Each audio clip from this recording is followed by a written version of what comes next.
All right, 99.9 Punk World Radio FM. You guys already know what time it is. And right here, we are joined by a legendary punk rocker. Yeah, that's right. We got Dennis of 10 Foot Pole in the building. We Hi. are live on the radio station airwaves and, of course, YouTube as well. Dennis, I got to say, man, such an honor to interview you. How are you doing this evening? Oh, I'm feeling pretty good. How are you? Oh, doing best I can possibly be. Just enjoying my night. Finally, a night off work. Got to kick back and talk with punk rock's finest. Well, I spent the day putting together packages that are gifts for our Patreon supporters. There's a few people who've been supporting us for the last few years, especially during the pandemic when things were really rough. And finally, I was able to send out there's like a limited edition vinyl picture disc and stuff. And so I've been boxing those and getting them ready to ship. So that's kind of fun. Because I hope people are stoked and they just open it and they're like, oh, like even people who quit, like they're not on the Patreon thing anymore. But if they gave over a certain amount, I'm like, I'm gonna send them. I made a poster and got the picture discs, and for the big ones, I'm sending like the acoustic record too, just to be silly. I gotta say that's really cool. Though it might people that aren't on the Patreon anymore, they might actually see that and be like, "Wow, like this is really cool." They might go back and subscribe. You never know. You might have some new subscriptions next week. Maybe so. And like for me, the main benefit of them being on there, even at the lowest tier, was that I could reach them kind of instantly with email. And it's really hard with social media now to kind of have that instant access. Like if I had a show that changed or something, it's hard to reach everybody. It was at least with that, it's kind of a current email list essentially. But I'm not pushing it anymore because back in the day I was pushing it for support because I was trying to make music and I didn't have a label and I didn't have a good job and whatnot. But currently, people at Punk Rock has been taking really good care of us, and I also have been gainfully employed. So I'm not begging for money as much anymore. But now it's my turn to like kind of pay it back and show that appreciation. Well, at the end of the day, especially this the transition because the music industry evolves so much and so quickly throughout the years. Like majority of the time, back when as you already know, when 10 Foot Pole first started, everyone was searching for a deal, man. Like everyone was searching for a deal, and they had like big record companies under them. And now it's like there's really no record companies out there unless your band's like Blink 182 or something like that. So it's definitely a different time for bands. But I also like the independent route as well because then it gives you guys more creative freedom as well to do what you guys want to do. Yeah, I'd say, the biggest difference is back then you kind of needed a label for certain things. Like if you wanted to have a professional sounding recording, it was just kind of out of the range or the budget of a small band. And and now the technology has changed to where you can make records in your house, essentially. Like you can make pretty good sounding records um, on your own. And also with the other part of the technology of being able to reach people with marketing. Um, those were just things that we didn't have in the 80s and the 90s. And so it's just a different era and there's different types of challenges, but it's also exciting that I'm just glad that anybody cares about our songs, and I'm glad that people give it a listen because I almost always feel like I can do better and I want to write a better song, and I don't want people to stop listening because what if this is the year that I write like the best song I ever wrote? I hope people at least give it a listen and give it a chance. And also taking you back to just those times in 1983, 10 Foot Pole was actually founded under the name Scared Straight. I was wondering if you can actually tell our listeners the origin story behind this iconic band, and of course, how did you yourself get connected with the other members? Well, it basically was a junior high school project. Um, Scared Straight morphed from a lot of other like silly names that we had when we started. We were 13 or 14 years old, and we really couldn't even play our instruments. We were just kind of learning, and it was literally like you'd learn something. I'd take a guitar lesson or something like, oh, check out this chord, and then that night I'd write a song, and you'd be like, okay, I'm using this new B minor chord. It's like really tricky, but but we basically would like literally run home after school, not run home, but run to our drummer's house. Scott Rudinsky was our drummer at the time, and he lived right by the junior high school. And we'd ran to his garage and started playing music. Eventually, he built a room inside his house, and we played music in there. And we went through like all kinds of different singers and bass players, and um, different musicians over the years. And I think, our first US tour was in 1985. Well, Scared Straight ended up getting on Mystic Records, which was a label with uh, Ill Repute and Dr. No and Stalag 13. And we got on an album called Nardcore, which was kind of a cool hardcore, Oxnard hardcore combination of bands. And we played parties with those guys. And we ended up on tour with Ill Repute.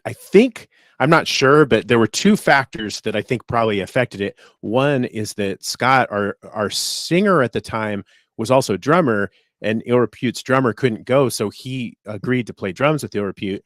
And the other is my mom had a van, and they were totally convinced that we were just going to take my van on a U.S. tour, which didn't happen, thankfully, because in Pittsburgh, Pennsylvania, our car and trailer got stolen. And anyway, long story short, by by about 1993, we changed the name to 10 Foot Pole, had a few different band members, and I've just been doing it ever since. So for me, it's been the same band, just evolved with different members and different labels and different styles, things we played since 1982. And I know these were the early days, so obviously, the whole car tracking type stuff wasn't around. But did you guys ever actually get your car and trailer back, or did it just drive off into the sunset? Yeah, I'm not sure there was a sunset involved. I'm trying to think of.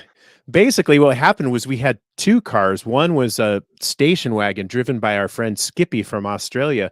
And I don't even know how we knew him other than that he was this friendly guy named Skippy who had a station wagon. And then Scott had driven his minivan.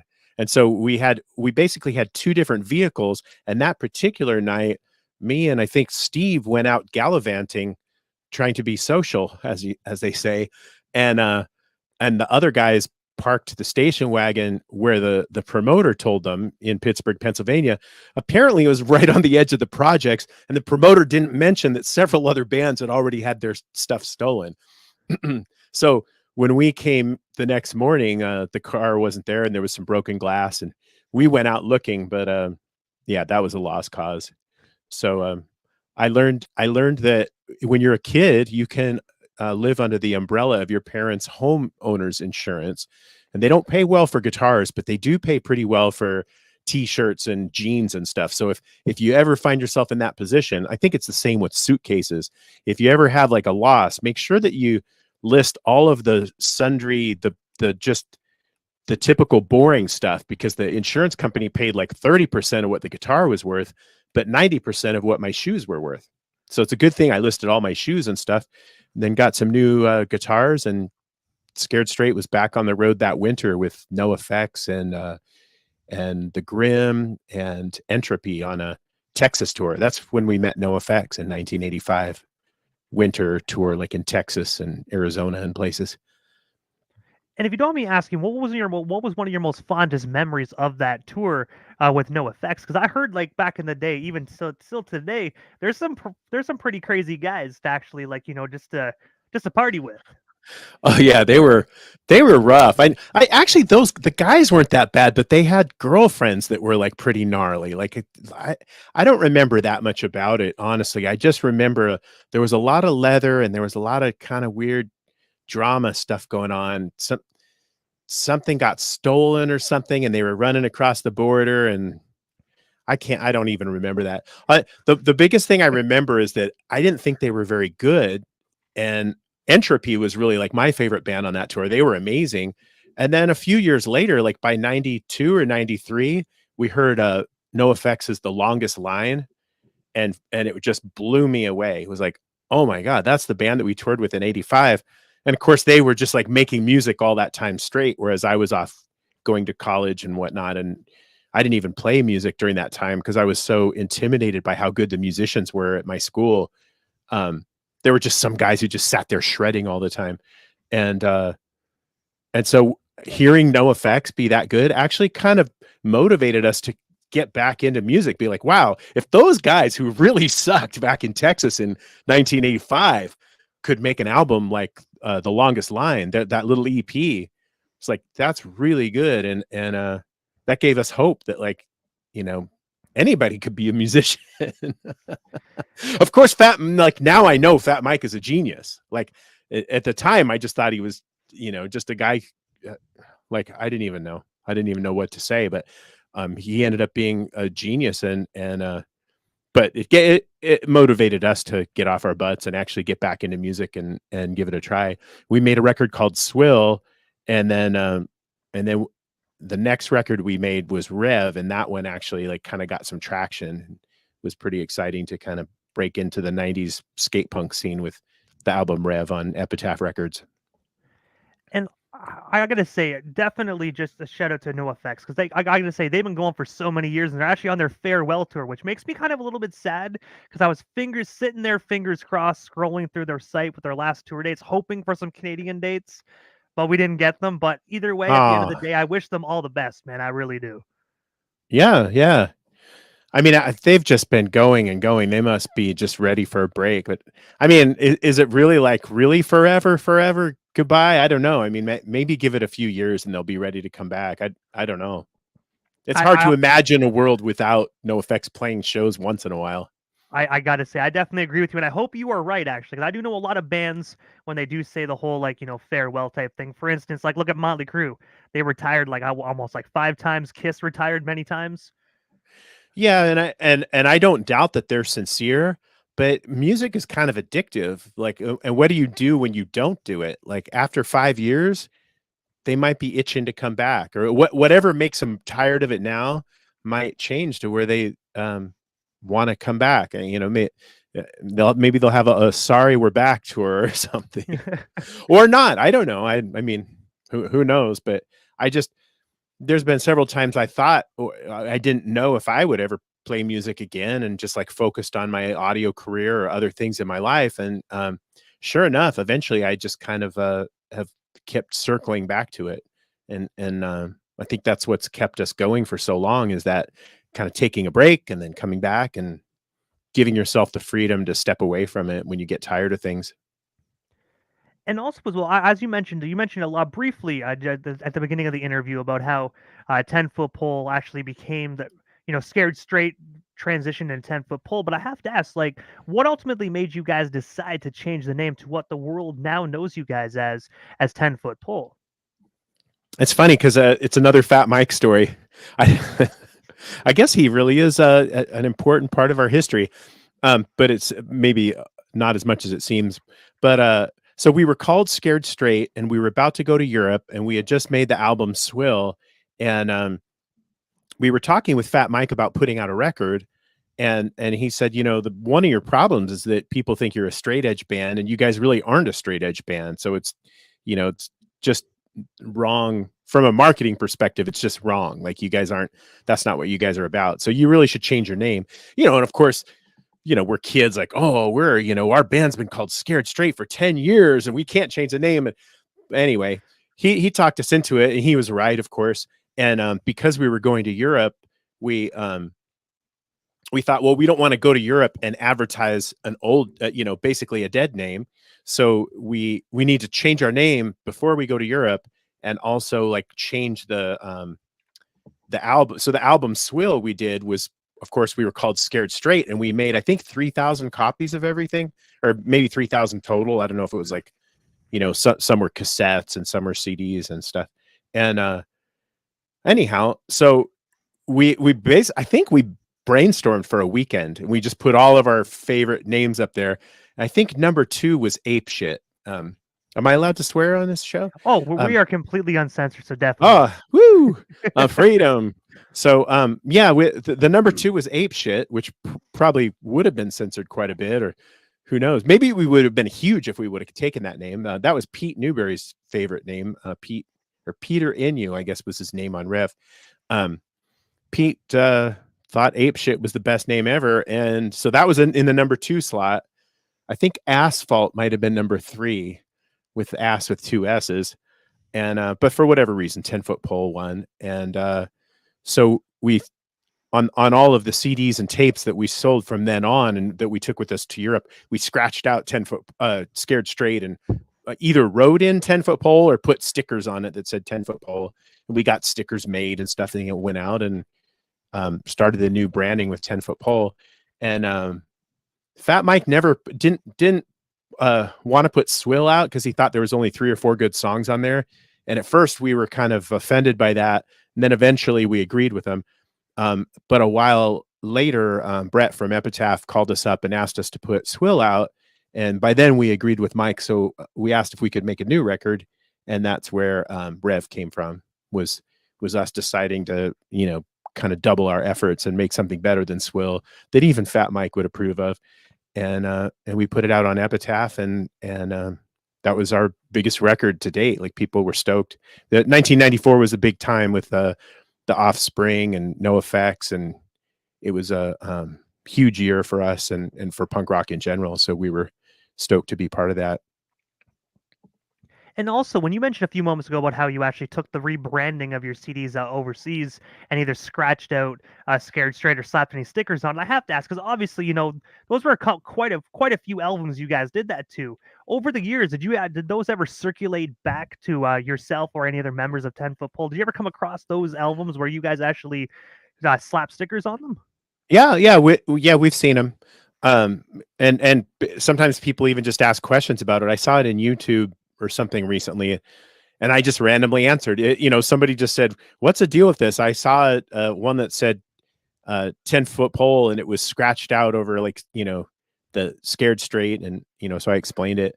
But yeah, I mean, it was just a simple, it was like true DIY. Like, okay, I mean, we weren't gonna like go print new CDs or print new artwork or something. Definitely not. It costs way too much money to do that, especially when you guys are independent on your own overseas tour. That just way too much money. At the end of the day, people come for the music. They don't care about the front cover. Yeah, and we also, we were kids, and we were just like, we were punk rock kids, and from the day of touring, where the only thing you could do was be on Maximum Rock and Roll, and it was kind of before cell phones and all that. So, we were just all DIY. Just back in the day, you would make flyers and just make a drawing, some goofy flyer, and put it out.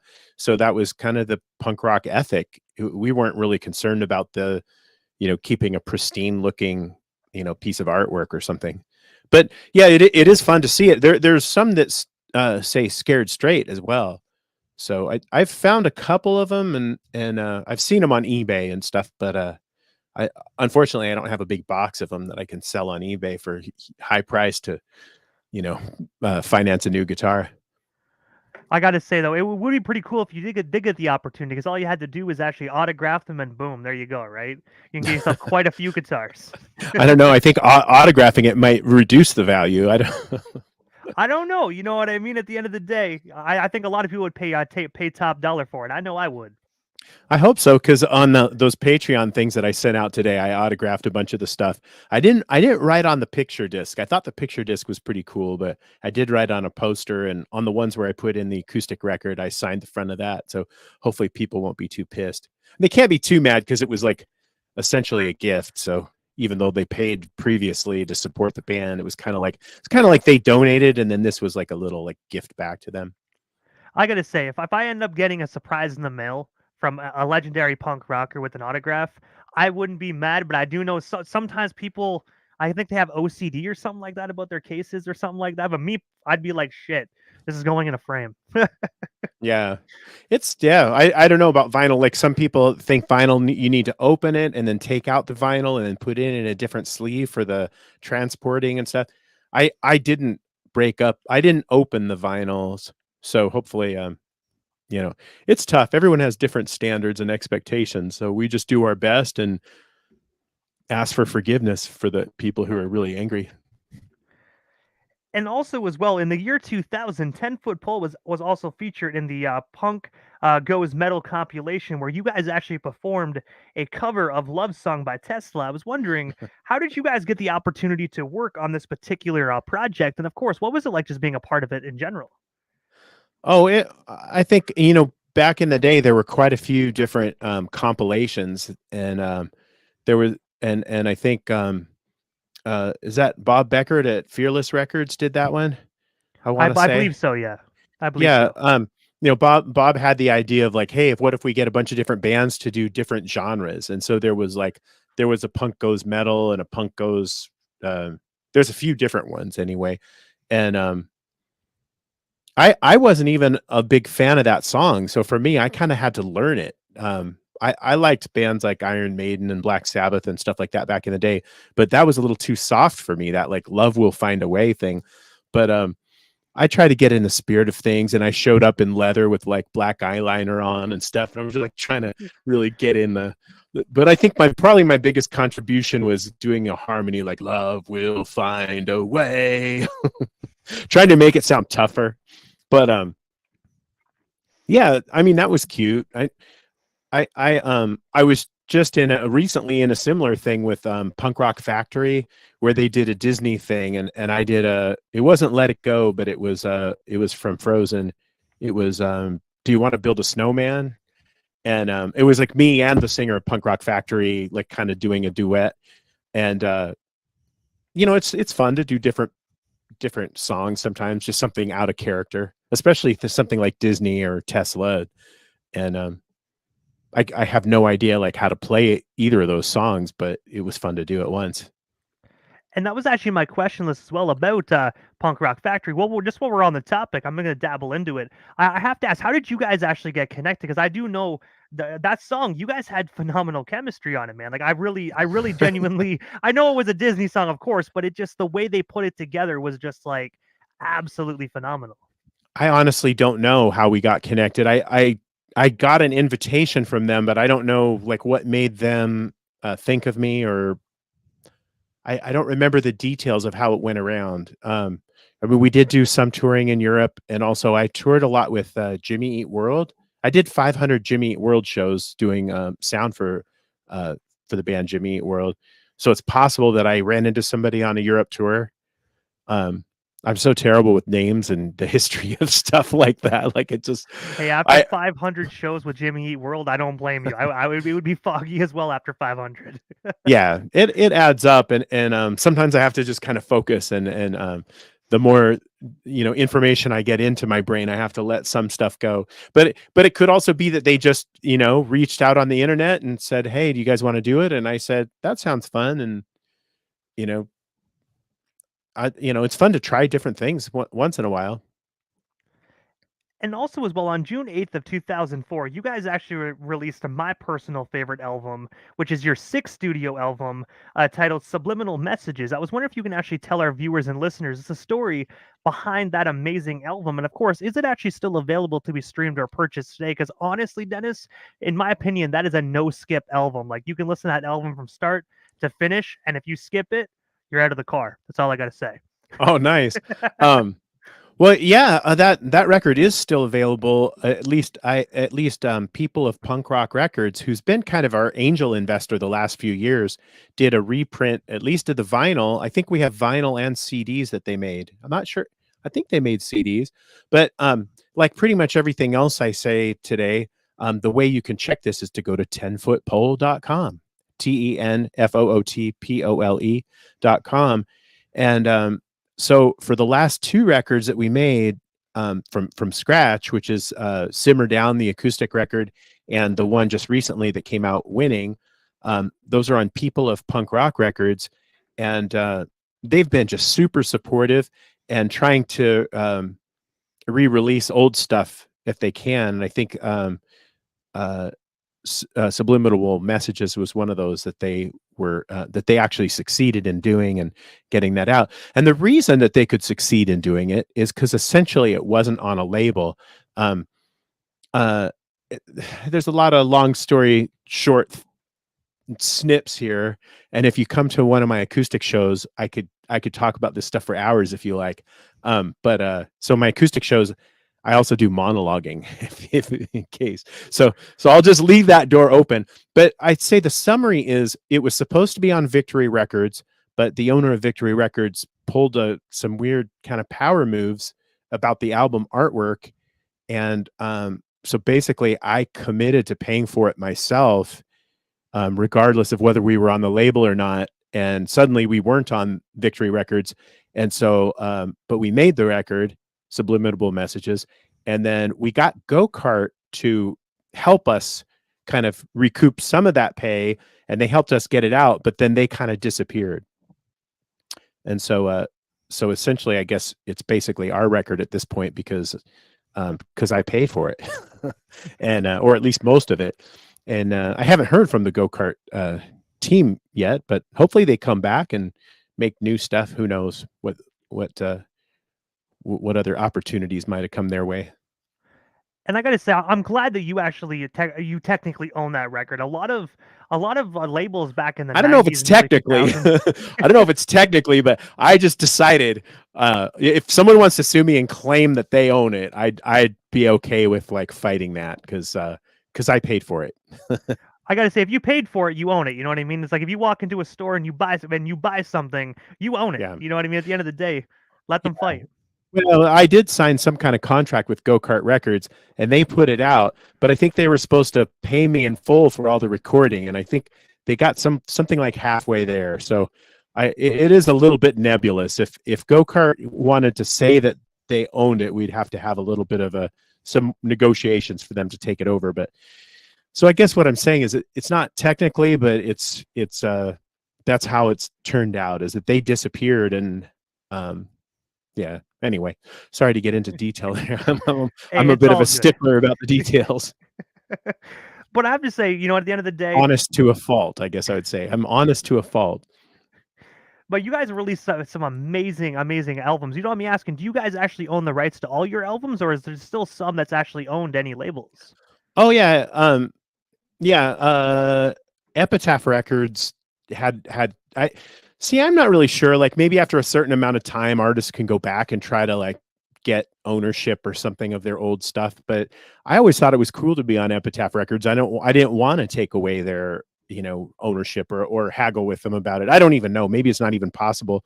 But also the other thing is that the way the band was when we were on Epitaph was more of like an equal partnership between all the guys, all 5 guys in the band. And so basically that stuff was like a Epitaph. Epitaph has a stake in it, and they still pay, whatever royalties and things that come down the pike.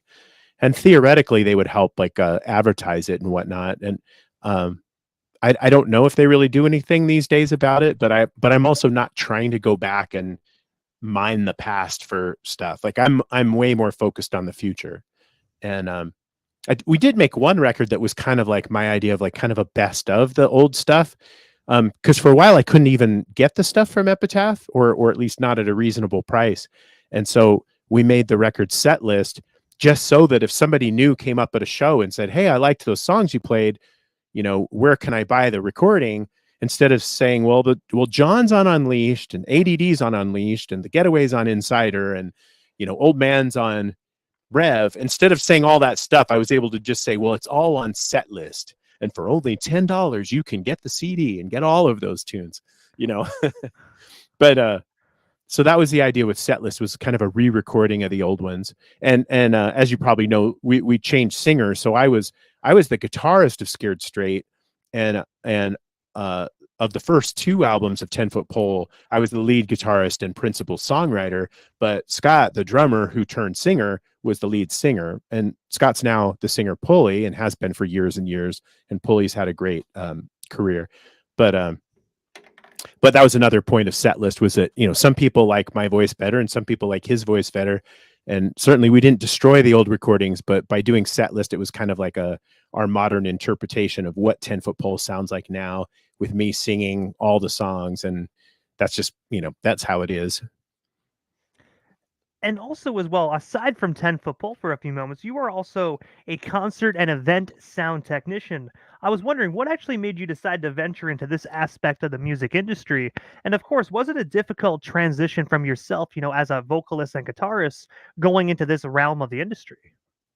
I think actually I was an audio engineer first, and then I became a vocalist and guitarist. So I grew up, actually my grandfather was a sound engineer. And as a kid, but like my first gigs were actually going up and mixing high school graduations when I was about 11 years old, while my grandpa slept. And he was kind of the president of the union in the Richmond Auditorium in Northern California.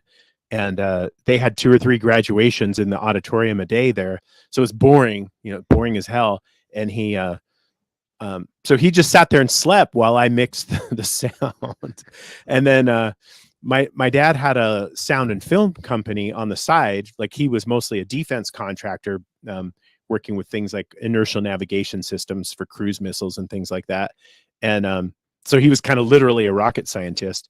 And but on the side, he had this film thing where we would film football games with actual film before video was invented, and or before video became commonplace.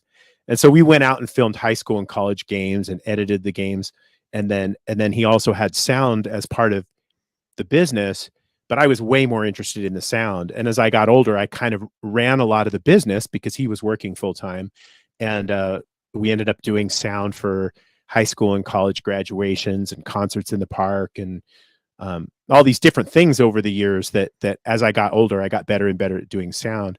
So that was kind of simultaneous to my band shenanigans, I would say. Like, it all happened, I I would basically go to band practice and then go do a sound job somewhere. And in fact, we even did sound for our own band.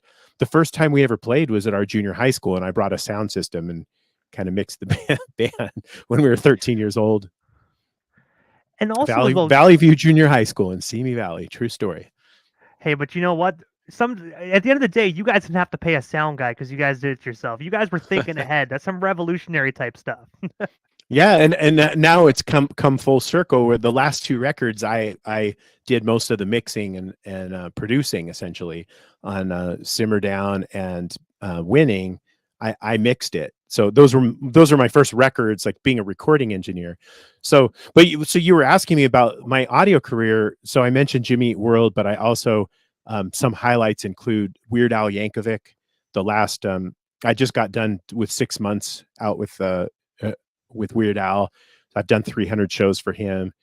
The biggest artist was Prince. So I did Prince in 2006, 2007. I did a year and a half with AFI doing monitors. So I have all kinds of stories that when I'm doing my acoustic shows, if people want to hear those kind of things, they could ask questions and we can sit and chat about, how Prince had a nickname for me and stuff like that. And you know what me asking is, obviously we know this isn't an acoustic show. This is just an interview, but I have to dabble in to the Prince side of things, man, because at the end of the day, it's Prince, the ladies' man.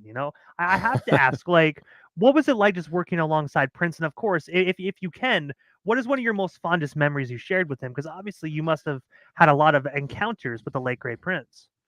Yeah. I mean, there's so many. I'll try to think of a couple.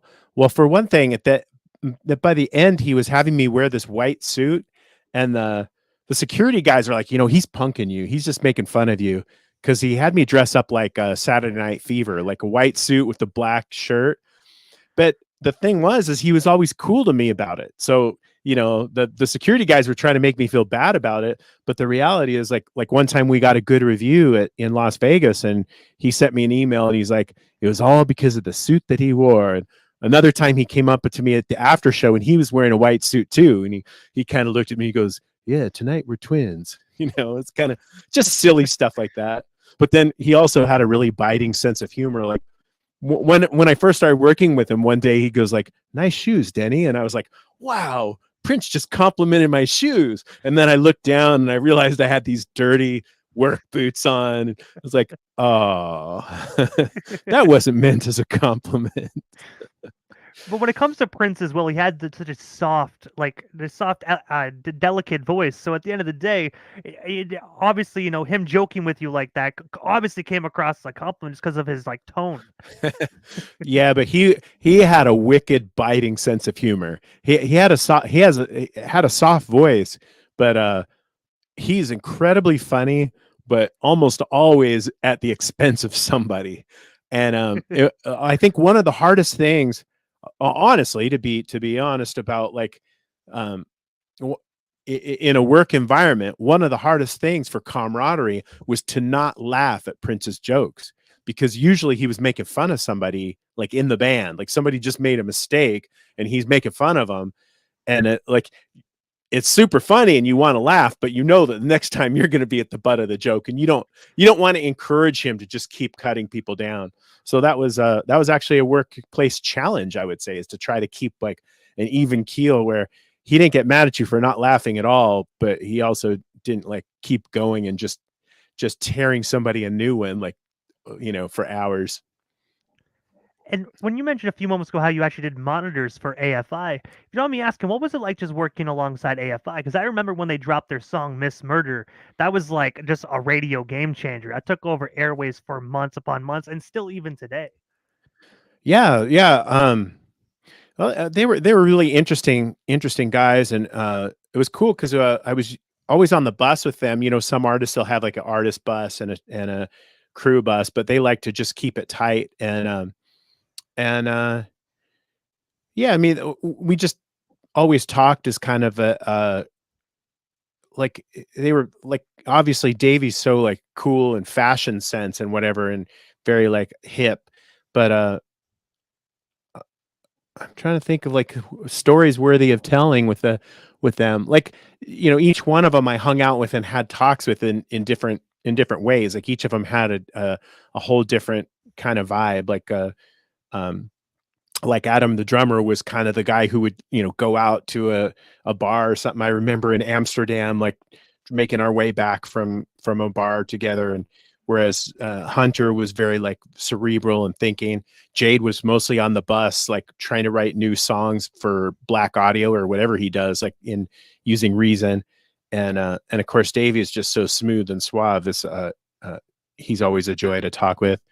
um yeah, good times. That was, come to think, that pretty much was over 10 years ago now, so I don't remember much of the details. I just have a good positive feeling about them, and I love their songs. Like some people gave them a hard time for having success, but when I first heard "Sing the Sorrow," like that just epic start of that album. For me, Miss Murder was just kind of a continuation of them already being like huge. Like when "Sing the Sorrow" came out, it was like just a massive hit, but they also still sounded hardcore.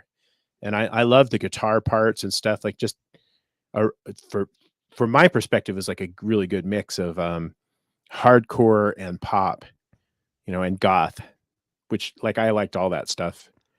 I gotta say, I definitely agree. Such a killer album. I think their whole catalog's phenomenal. And when you said how they were giving them like heat and whatnot, man, the one thing I never understood about punk rock is when a band actually gets really big, they get mainstream success. All of a sudden, they're like sellouts or something like that. I never understood that aspect of punk rock. Because my opinion, when it comes to punk, it's like a unity. You know what I mean? I don't know why people kind of turn on a band like that, but obviously they clearly have their own fan base that still supports them.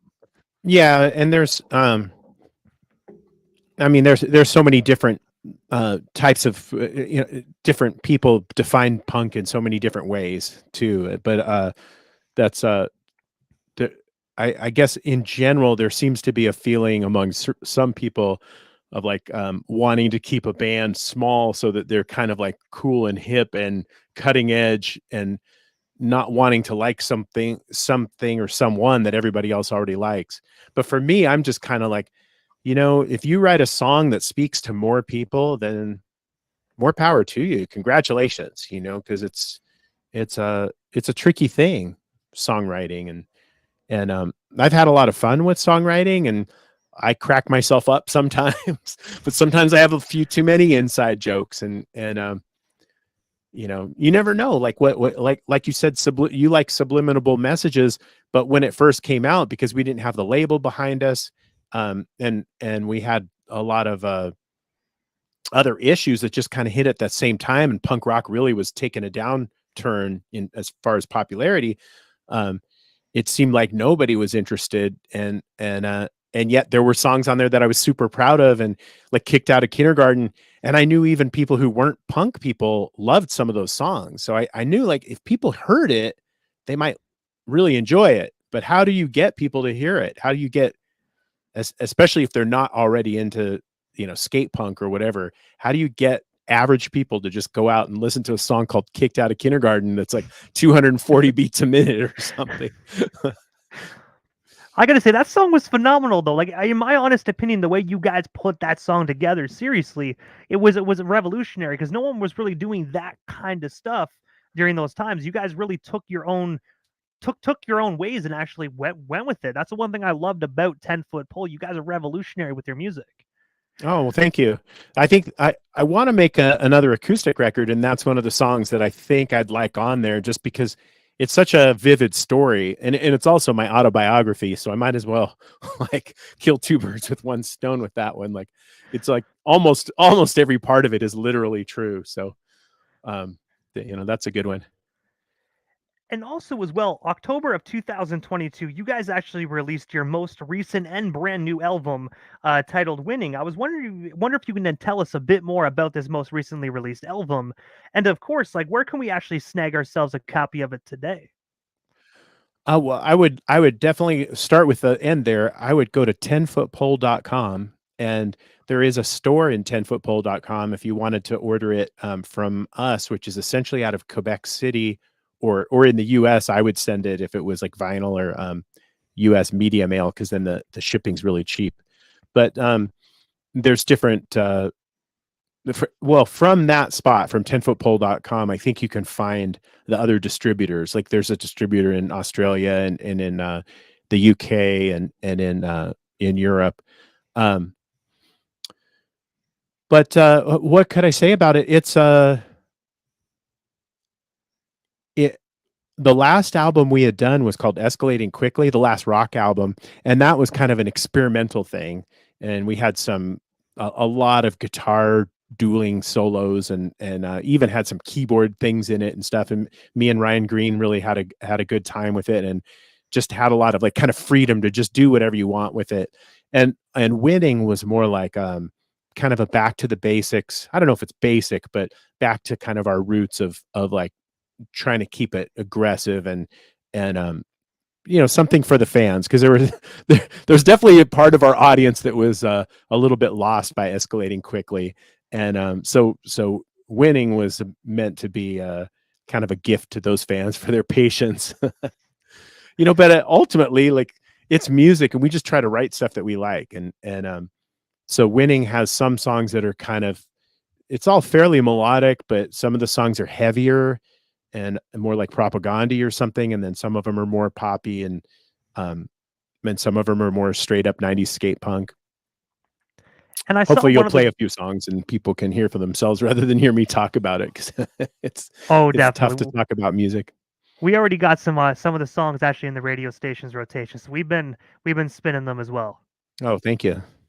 And the one thing about the distributors that I noticed, one of them actually, I believe it was People at Punk Rock. They actually have an amazing tapestry flag of the album cover, Winning as well, that I saw on that site. And I gotta say, it would definitely look good right behind there with that Blink 182 Mark, Tom, and Travis show. So I'm definitely considering snagging myself one. Oh, nice. Yeah, People of Punk Rock has been really kind to us. Anthony is um, the has been like an angel investor, and really kind of kept us going when we were um, just trying to make ends meet. And he's been so supportive, and the whole Quebec scene especially has been kind of an anchor in knowing that we can go back and play shows and people are going to show up. And another friend of ours there puts on the Red Bridge Festival, and we played at the first one. And when he was even thinking about doing a Red Bridge Festival, we went to the site with him and kind of talked about it. And so it's kind of fun. It kind of feels like our home away from home there, and the friends are like family, and it's been great to see them have success with punk rock. And from basically from doing shows in literally their own backyards, to at the park down the street doing festivals, where this year's Red Bridge Fest I think has like huge bands like Pennywise and stuff. It's going to be amazing. But I have to ask, because obviously, we only touch base on a sliver of your legendary career here this evening. I'm pretty sure we could talk for days about the amazing stuff that yourself and 10 Foot Pole has done. But if you don't mind me asking, what is next for yourself and, of course, 10 Foot Pole as a band? Like, is there anything we missed during this evening's interview? Anything else you still want to talk about or promote? Yeah, sure. Well, I mentioned that I went out with Weird Al last year. For more than a half a year, I was on the road, and part of what I did was to try to save up some money in hopes that I can travel with 10 foot pole, like to tour. So I'm a few years ago, I bought a tour van, and so I'm trying to make that rationalize that purchase by taking that out on the road and doing acoustic house parties. Um, on my way to Quebec, where I plan to have rehearsals with the full band. So I'm not sure whether this is, exactly when or where this is going to happen, but I can't make any big announcements about time frames. I would just ask people uh, to go to 10footpole.com, and if they think that they'd ever want to have an acoustic house party in their backyard or in their living room, let me know. I know it sounds silly, but the basic idea is you pay me a guarantee, and then you can either charge friends to come over, or like put it on like a show, or just be a gracious guest and invite a bunch of people over, and I just show up at your house and set up a little sound system and punish you with songs and stories. And then you don't have to pay a babysitter. You don't have to pay for parking. You don't have to go to a venue, because I just show up right at your house. And for me, it makes it so that instead of having to do super long drives, I might be able to play more shows in close proximity to each other. For example, last time I was planning this before we canceled it or postponed it because of the pandemic, I think I had like 15 shows all around the Toronto area set up. So that instead of being like, okay, play in Toronto and then the next day drive all the way to Winnipeg or wherever it's going to be, wherever the next show is, it's like, okay, play in Kingston, then play in, London, then play in Kitchener or wherever, and just be able to just do it. Because if it's just a private party, there's not like the same requirements that I'd have at a venue of like, okay, you can't play within 100 miles, because it's just somebody's party. And if they want to, and I don't care if you bring in 5 friends or 200, I won't be mad if you bring 200 people in. Um, and, uh, and I'll just sing and tell stories, and try to keep it short and sweet so that you don't get bored with your party, and try to do a good job. And then the band's supposed to rehearse, and then we're going to try to do 10 foot pole shows. But I can't announce anything yet because it's all still kind of in flux. And when But you if you go to mentioned 10footpole.com, and definitely hit the newsletter and subscribe, you'll get emailed once all the dates are revealed. there you go. But the one thing I have to ask, is obviously I got to say that acoustic show just showing up people's house, I got to say that is an absolute stellar idea, man. I'm going to be 100% honest. I absolutely like that. And since it's a service you offer, what is the price range of what you actually offer? Because I do know there's probably some viewers or listeners in the radio station that might really be interested in just having, Dennis of 10 foot pole slide into their living room and perform acoustic. Yeah, and that's kind of been a tough thing to know, because with inflation, it's kind of changing the costs. One downside is my van is actually a diesel, and the diesel gas is pretty expensive. So basically, somewhere in the neighborhood of $500, I think.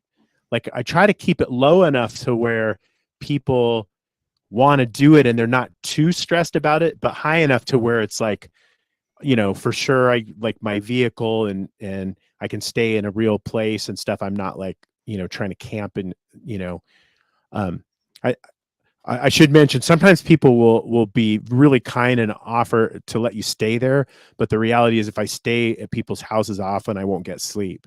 So I really do try to like go out and get a hotel room somewhere where I can just like, leave my towel on the bathroom floor and not feel like I need to clean up after myself so much. I do in a hotel anyway, but in somebody's house especially, like I would spend half the time just cleaning up after myself because I didn't want to leave a bad impression. And also, you never know as well. Some fans, they're fans, but they're a little crazy fans as well. You know what I mean? You don't want The to end up in the basement. That's all I'm gonna say. Actually, I mean, I'm not worried about that so much. The one word that the rock stars use is punisher. And I think a lot of it has to do with alcohol, but especially if you get a fan who's really enthusiastic and they've been drinking a lot, they tend to basically interview you, possibly for 2 hours. And like if it's rolling around 3 a.m., the reality is for me to be able to sing the next day. The whole point of this is to sing every day. But for me to Yeah. be able to sing, I can't be up till 3 a.m. talking, or my voice is never going to repair overnight. Even as it is, if I get a little too aggressive, the next day my voice will be kind of tired and might not be able to hit the high notes, and it can kind of be a bummer because I always want to sound good. So that's the other thing too, is to be able to say, hey, that was a great party. See you later. Adios. It's 1 o'clock as I turn into a pumpkin, and then I split and go sleep somewhere else. But so, well, hopefully people's feelings won't get hurt if they go like, oh, wait a second, he's talking about me. I remember talking to him at 4 a.m. in Germany. Hey, but at the end of the day, though, I don't think they would get upset because after all, after 1 a.m., there's an old saying as well. I know you mentioned 1 a.m., but the one of the old saying goes is nothing good happens after 2 a.m. Just go home.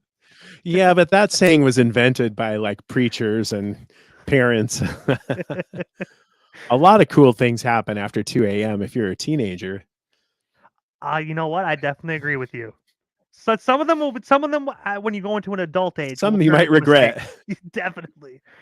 But also, Dennis, before we actually part ways this evening, man, I have to, because obviously I know we spoke about the website, what you currently got going on with the acoustic, but how can individuals actually find yourself, Dennis, and of course the band 10 Foot Pole on all social media platforms? That way they can stay updated and engage with all you guys. Yeah, that was a loaded question, I guess, because it all goes back to 10footpole.com. I know it's just a bummer to always have just that one thing to look at, but if you go to 10footpole.com, it has all the links to everything else. But yeah, I think on Instagram we're called 10 Foot Pole Band. On Facebook it's 10 Foot Pole Band. I have a pretty robust personal one on Facebook too, but they limit your quote friendships. But I can't remember. I hardly ever do Twitter. We have a Twitter thing, but I just can't. I don't know. I'm not cool enough. And I'm trying to get some TikTok videos going, but I haven't quite mastered the what is it? Perseverance to just keep doing it until I'm good at it. But yeah, 10footpole.com has everything. Like there's the Patreon thing as well. But I'm not trying to pump for Patreon subscribers as far as making money anymore, at least currently, because I've been gainfully employed. But I just want to stay in touch with people. So that's the trick there. 10footpole.com, TENFOOTPOLE. There's a YouTube thing too, but I'm not committed to those. I just kind of put things out once in a while here and there. I try to focus mostly on the music and playing the shows. Because obviously, like you mentioned, you're not fully invested within the Patreon. But today, at the beginning of the interview, you were talking about how you sent out albums to fans that paid previously, and I know a lot of the fans they might want to possibly down the line get an opportunity at that. So if loyal 10 foot pole fans actually want to actually subscribe and just kind of show support and love to you guys, is a Patreon actually located on your website, or do they have to go to another external source? I think the Patreon link is at the website site, but yeah, I mean, there is a patreon.com or something. And if you search for 10 Foot Pole, you can find it there. But I guess my point is that there's different tiers. And at the time when I set it up, it was like, it's a subscription of either $1, $5, or $10 a month. I'm not trying to, please don't send $5 or $10 a month anymore, because then I'll feel like guilty about not giving back enough. Like the $1 one was kind of a minimum just to keep it going and do be able to have email content. So if people really want to do it, please feel free to sign up. I think you can do an annual one too. So the $1 one annually is probably like for $10 you get a whole year's worth of Patreon subscription. But also at that rate, I don't feel like the requirement to send a gift out, so it makes it a little more simple for me. But I got to say, first and foremost, Dennis, thank you so much for just giving us a bit of your time here this evening, talking about your amazing history within the music industry, your work as an engineer, and it's just all the history we spoke about this evening, man. It was such an honor to speak with you, and I hope down the line we can actually do this again sometime soon. But for now, thank you again, and definitely have yourself a phenomenal night. Oh, thank you, Brandon. I really appreciate the invitation. And if there's some way me or 10 Foot Pole can help you out, please let us know. And same with people out there. Like we're accessible. I answer all the stuff, like as far as Instagram. I mean, I don't. I can't promise to answer promptly, but I try to. And but it is me currently, at least, handling Instagram and Facebook and not handling Twitter. I will definitely say I was super surprised to actually get a response back from you when I reached out. I was actually like, holy, excuse my language. I was like, holy shit. I'm like, Dennis said yes. All right, cool. Let's do it. Well, thank you. Hey, you are most certainly welcome, Dennis. Again, thank you so much, and most definitely have yourself a phenomenal night. I'm pretty sure down the line we definitely shall talk again soon. Yeah, or maybe I'll end up singing in your living room or in the backyard. Hey, you know what? It's something to consider. I can't say no either, but definitely would actually be pretty cool actually to have an actual party, house party, or even just like a party out back and actually have Dennis of 10 Foot Pole performing. I don't know. It definitely sounds like a pretty damn good idea. I'm going to go to Quebec in a few weeks here, end of March, and do a few acoustic shows. And maybe we'll try to put up some videos so that people have kind of an idea of what to expect. But that's basically it. Is just it's a gathering of your friends, and then I come and punish everybody with some songs. And if you have questions or want to talk, I'll monologue a little bit between the songs or whatever. And it's just kind of an excuse to get people together. And I love singing and playing to people. And if you like 10 Foot Pole songs, I think hearing that in that intimate environment can be interesting. And I got to say, I hope. and I do got to say, it definitely is interesting. I think a lot of musicians should do the same thing that you're doing. And I'm not just saying that because I got to say, it really brings yourself as the artist a lot closer with your fans as well. Yeah, I mean, it definitely takes a little bit of a courage because you're just out there kind of naked singing and playing guitar. Like if I forget the lyrics or I sing off key or whatever, like you're gonna know it. But I feel like it also is kind of an intimate version of the songs where it really some of the songs have more impact acoustically, and I've been told by people that they like the acoustic versions better sometimes. So even the acoustic record has like drums and bass on it. The record Simmer Down, which I am very proud of, but that's not the same as me just singing and playing guitar. So like that's really like really stripped down, really bare, really raw punk rock. And hopefully my voice is working that night that I didn't get punished too hard the night before to where I can hit some high notes and impress you all with my stamina. And I got to say, did you?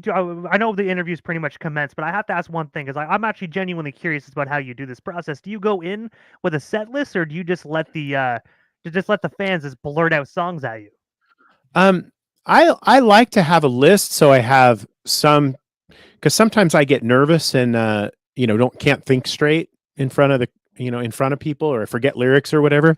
So I like to have a set list, but if someone asks for a song that I can play, I mean, 10 Foot Pole has over 100 songs in the catalog. So there's some songs that I just haven't rehearsed or even thought about for years.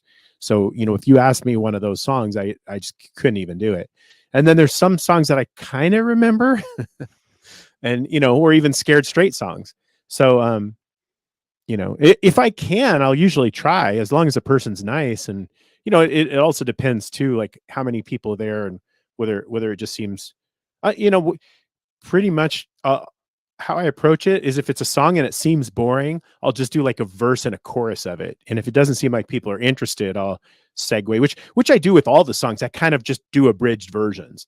Like a lot of songs have like a huge guitar solo in the middle, and like the acoustic version, I just chop that whole thing out, or just do like two verses and a verse chorus done, or turn it into a medley. Depending on whether it's a song like a story that needs the whole song to be like Kicked Out of Kindergarten or Old Man, I kind of got to do the whole thing because the Yeah. arc of the story, everything has to be there. But some of the songs like My Wall or something, I'll just do verse chorus. Hey, let's move on right into Old Man or something.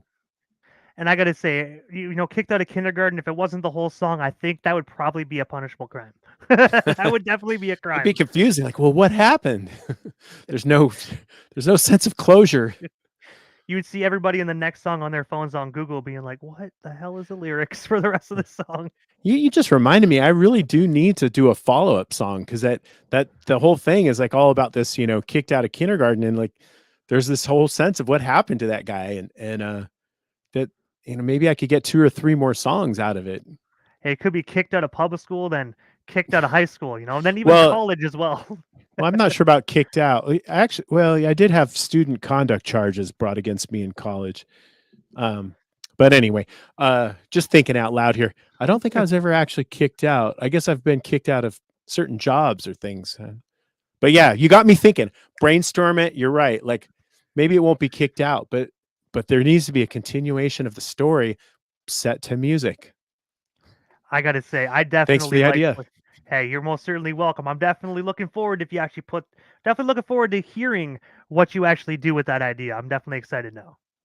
All right. Well, thanks, DJ Immortal. Hey, you are most certainly welcome, Dennis. Thank you so much again, and definitely have yourself a phenomenal night, and of course, an amazing week as well. Okay. Take care. Hope to see you. Hey, I'm pretty sure we definitely will down the line. Okay. Take care.